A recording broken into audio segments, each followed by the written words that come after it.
વડોદરામાં અષાઢી બીજના દિવસે નીકળનાર ભગવાન જગન્નાથજીની રથયાત્રાને લઈને પાલિકામાં મહત્વની બેઠકનું આયોજન કરવામાં આવ્યું હતું. અષાઢી બીજના પવિત્ર દિવસે વડોદરામાં નીકળતી રથયાત્રા વડોદરા શહેરમાં આ વર્ષે પણ ખૂબ જ ભક્તિભાવપૂર્વક નીકળવા જઈ રહી છે. ત્યારે આયોજનના ભાગરૂપે પાલિકામાં મિટિંગનું આયોજન માટે મેયરના અધ્યક્ષસ્થાને કરવામાં આવ્યું હતું. આ વર્ષે વડોદરામાં 43મી રથયાત્રાનું આયોજન કરવામાં આવ્યું છે.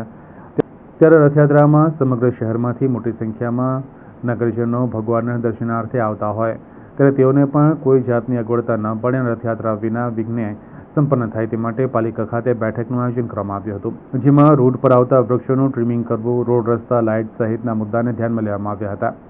આ બેઠકમાં mayor Pinkiben Soni, deputy mayor Chirag Barot, deputy municipal commissioner RP Sagar, દંડક શૈલેષ પટેલ, વિવિધ વિભાગના ઓફિસર અને અન્ય અધિકારીઓ પણ ઉપસ્થિત રહ્યા હતા. ફાયરમાંથી પણ અમે અધિકારીને બોલાવ્યા હતા. એમના દ્વારા પણ એક વાહન રથયાત્રાની પાછળ દર વર્ષે આવતું હોય છે અને બીજા 2 વાહન અમુક ડિસ્ટન્સના અંતરે પાર્ક કરી રાખવાની માહિતી આપવામાં આવી છે. જરૂર પડશે તો બીજા એકાદ 2 એટલે 3, 4 કે 5 વાહનની જરૂર લાગશે.